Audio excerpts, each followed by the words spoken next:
Welcome everybody back to Grim Dawn, and today we are playing the KoldFire Queen, a combination Inquisitor Arcanist that converts fire to cold. Alright, here we are, level 1, let's go.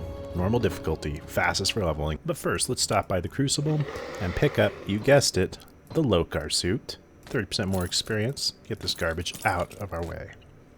We also have the Tonic of Clarity. Or the Potion of Clarity, I mean. 100% more experience. First place we're going is to farm a specific item from the Trozan. I believe his name is the Reanimator. In the very first area, there's an item for just us, an MI that was pretty new, I believe. Our first class is the Arcanist. We're going to go all the way up to Callidor's Tempest, which our item we're going to get from Trozan is actually modified by. Look at us go. Yeah, new Pone. His name is Kaizog, I got it wrong. He drops his little orb, and that'll help us. I'll show you in a second when I get it. Might have to farm a couple times for it. He dropped it the first time, and it's an Arcanist Kaizog skull. Awesome. This gives +2 to Callidor's Tempest, and as you can see, it converts all Aether damage to fire. That is amazing. As our offhand here, you're going to see something pretty interesting. So see, it deals all fire. If you take it off, it deals fire and Aether. Put it on. Fire and fire. Double damage from the beginning of the game. As you can see, check out our ability. It's all fiery looking instead of like a blast of, Aether energy like before. Goodbye, Violet. Alright, guys. Fighting Krieg. And there he goes. So, the second MI we're going to have to get for our character is a mace from inside here in the Spine Cove, or any ghost place. And that's going to give us some awesome stuff. 2 Trojans, as you see, we're using the Falling Star ability. Alright, finally got it. Took 6 attempts, but here we go. The Chilled Spectral Bludgeon. So, or just the Spectral Bludgeon. What's so special about it is the extra it adds to the Frozen Core, and it converts Frostburn and Lightning damage to cold. Or it adds Frostburn and then converts Lightning damage to cold, so check it out. As we see, it's Cold and Lightning. Put this on. Cold and cold. Much stronger. Alright, taking down Cronley. Down you go. Act 2 done. Well, alright.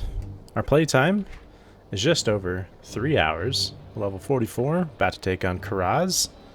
Good pacing so far thanks to Lokars and the experience potions. And I built the Explorer's Pants for an extra 5%. And our metal gives us 3% more. So I think it's like close to 150% more experience? Yeah. Alright, here we go. Bring it, Thun. Yeah, Karaz dead. The end times is upon us.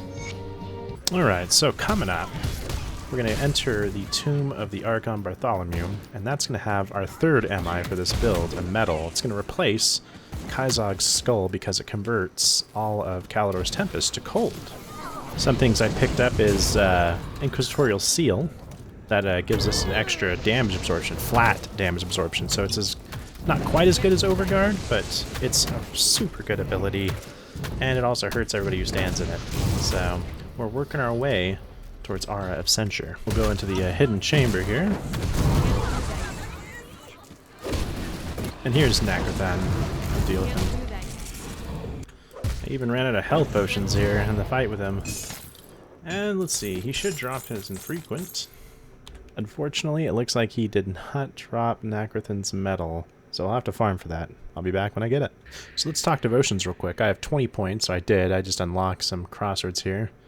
And our aim is to go ahead and grab Aeon's hourglass for the -6 seconds to all skill cooldowns. That's because all of our abilities, from Trozan's to Callidor's Tempest to the runes that we'll be using, both of them by the way, have a long cooldown. If we can lower that, that will maximize our damage. Alright, so currently our devotions look like we have 18, so we have the first part of Aeon's hourglass unlocked. We're going to get the Vulture. That'll give us some nice bleeding, some offensive ability, and that will unlock the rest of the hourglass. In the meantime, I did get Tsunami because of its chance to fumble and impair attacks, plus it adds some extra cold and frostburn damage to Trojans when it triggers. So I also got like the Sailor's Guide, the Lizard. It has like some really good movement effects, extra constitution, regeneration, and the Viper is amazing because 20% reduced target's elemental resistance for 3 seconds. These allow you to really unlock the tier 3 constellations very quickly. Alright, very important skill we just unlocked at 49, the Aura of Censure. The most important thing about it for me is that it reduces enemy elemental resistance, and also reduces everyone's damage around me by a percentage. Super good. Level 50, guys. We are halfway there. Awesome. Well, here we are, facing Ligorian again. I haven't died on him. I'm just finishing him off right now. But our damage is pretty good. Our resistances seem on point for proceeding in the game. Pretty happy. I don't know what the hell has 13,000 health right there. Oh, guys, we got it. Arcanist Mark of Nacrothan. Here we go. The only bad thing about it is that it does convert the fire damage on the Inquisitor seal to Aether, but not the worst thing in the world. And check this out. So, see how it's all fiery right now? Well, if we put that seal on, take our offhand off. Oh, buddy. It's all blue now. That's awesome. Alright, this is the end of Act 5. We're saving Olgrim right now. Yeah, that's right. You die. Look at those Inquisitorial seals, how they're all turquoise blue. That looks so awesome. Well, here we are, everybody. End of Act 6, fighting the Master of Flesh. Wish me luck. Alright, looks like Form 2 is coming out to play. Come on, buddy. I'm waiting for you. He's like, I don't give a shit. Okay, Form 3. Bring it on, buddy. You ain't got nothing on me. Come on.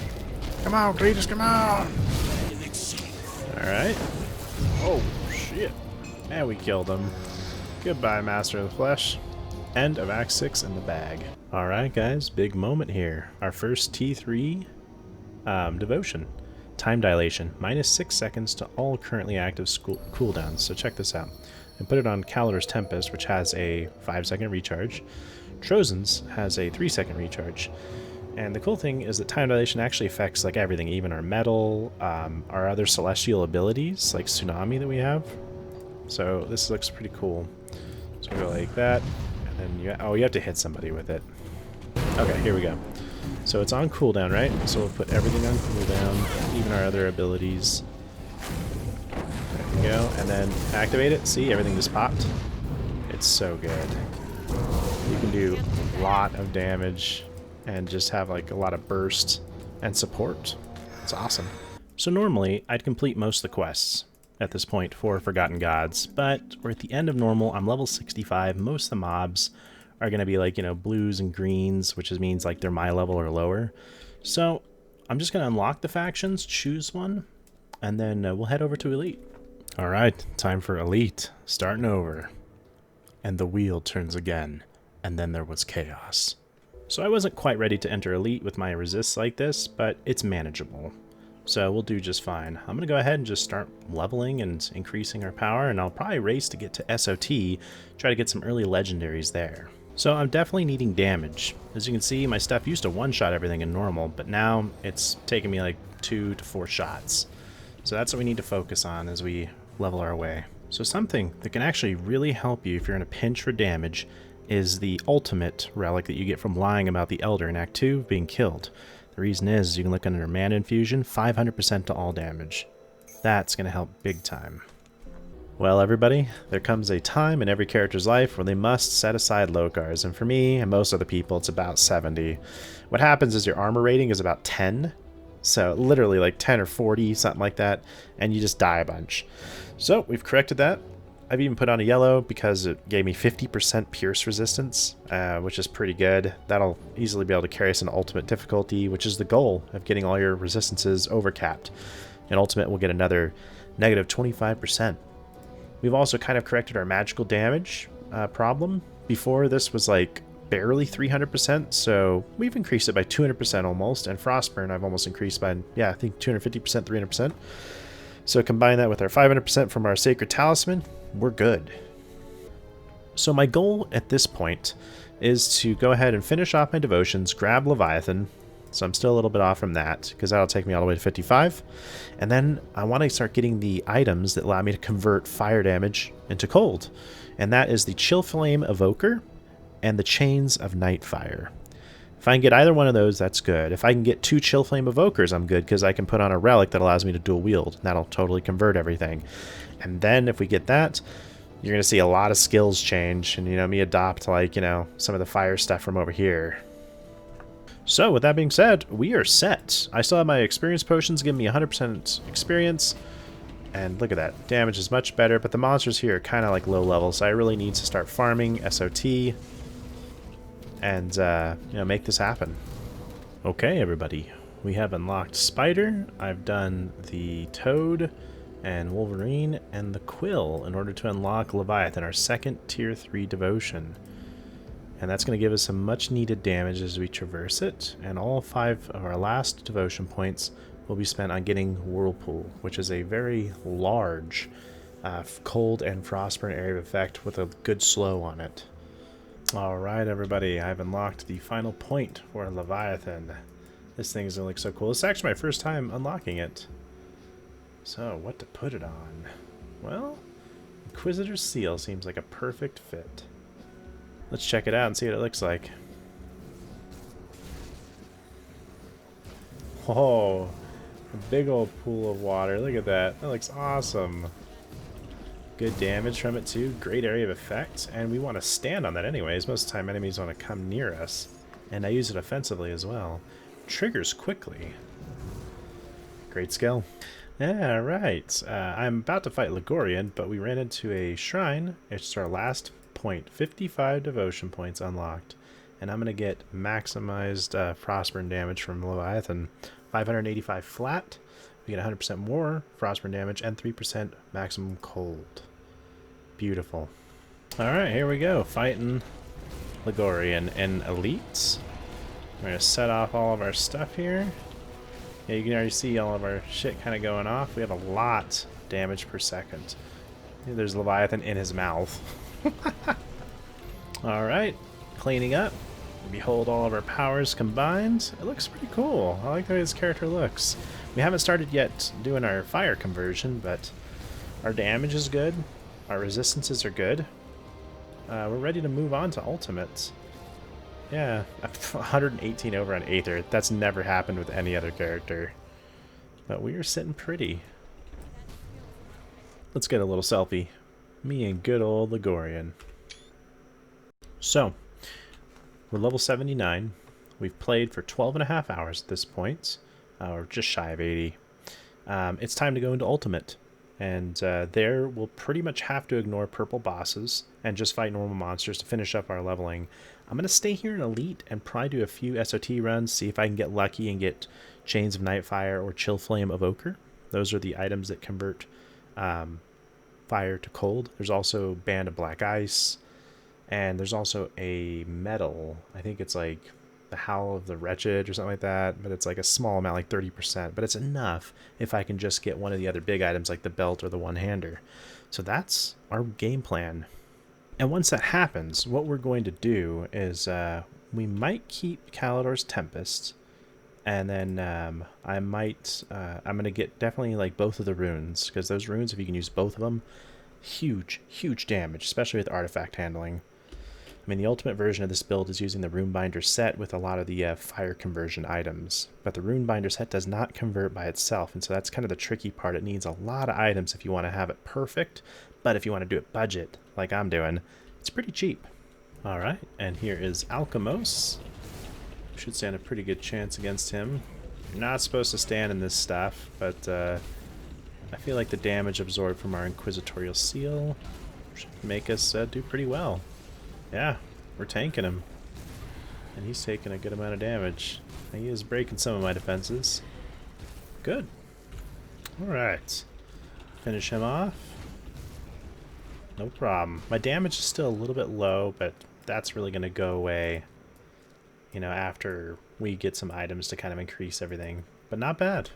But yeah, the loot on Elite is really just going to help you if you're looking for some blues. But otherwise, if you're looking for purples, kind of like what I am, well, then we're going to need to go to Ultimate. Which, hey, that's what we're going to do.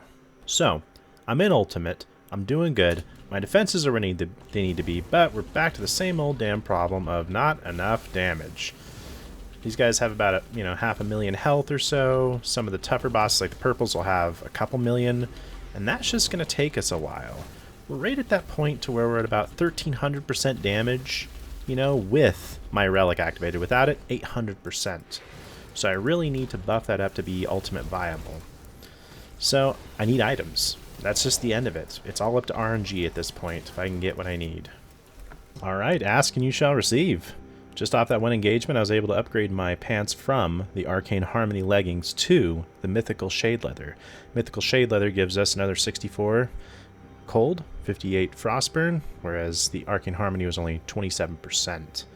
We also get better resistances. So we just need to do this probably about 3 more times, I would say. I need 300 to 400% more damage, and we can actually do good in ultimate, without it being like a drag. We won't be great, but we'll be average. Alright, so off of other characters that I farmed with, I was looking through my good old vault of items, and I was smart. And I kept some items. So this gives us exactly what we needed. The almost 300% extra damage, along with the upgrade we made with our pants. We actually should be able to do pretty okay in Steps of Torment at this point. Let's give it a shot. Alright, after some inventory hunting to seeing what we have, I think we're ready. We have the Mythical Silver Sentinel's armor piece hiding out. We had 2 of those, which if I have the hat, we can get all 3, which is interesting. But our cold modifier damage is up to 1200 base. If we pop our relic, we're up to 1700, which you need about 2000, I'd say, to be like, 2000, 2500 to really be like, you can kick anything in Ultimate's ass. Awesome. We're ready to roll on Steps of Torment. I'd have to say the trickiest part about all that is just balancing everything. Sometimes you'll end up with items you're married to, such as my previous chest piece had 50% pierce resistance on it. And so I was like, oh man, if I drop that, I'd go way down. So it's like, okay, the Mythical Silvers gives me 23% pierce, plus the component on it gives me another 18, and we actually just managed to make it over thanks to a couple of our other components like Spell Scorched. So Grim Dawn is definitely a balancing act game. Alright everybody, here we are at the threshold to level 100. Oh yeah. Level 100, here we go. That feels good to have another one of those under your belt. Level 100 Mage Hunter. Final stats, 1k physique, 800 cunning, 817 spirit. There we go. The only thing we have left to work on, stats-wise, is the fire conversion. We already have that at about 52%. And then I plan on getting like just a little something to push it over, because then we can make use of converting our RF Censure, our Inquisitor Seal, and our Rune of Callidor. That's the finishing touches. So, besides the finishing touches though, this character's pretty much done. I'm really happy with how the KoldFire Queen turned out. We started off with Callidor's Tempest, and kind of stayed with that throughout the whole game. And in the end, I equipped some items that I didn't expect to find so useful, such as this Frigid Barrel, the Relentless North, giving me almost, 714% frostburn damage. And that triggers quite often with the Rune of Hagrid, and the Callidor's Tempest, both having like a lot of frostburn on them. The Watcher of Erulin I found in one of my runs here was really useful, and it works super well with the gun because it gives me this passive, whenever I have a gun, 18% more physical resistance. So this character is a bit squishy, but the damage is really good. I mean, I am nowhere near finished. A perfect character would actually have the Runebinder set with the two-hander, and we would actually work with some of the mythical bands of Black Ice, and a medal, like I think it's a Whale of the Dead, and our hat, well, I think the hat would be out. I think that's about it though, but we would have a conversion to fire to where we were using both of the Inquisitor runes. So that's how it would look in the end. But damage dealt 44,000. I've hit with my runes for 100,000, just if the monster's dead set over them. The Rune of Hagrid's awesome. But I have enjoyed building this character, and I hope you guys have enjoyed watching me beat this. So, I will catch you guys all on other finished games. And if you liked this, throw your warlord a few bones on Patreon. I'll catch you guys all later.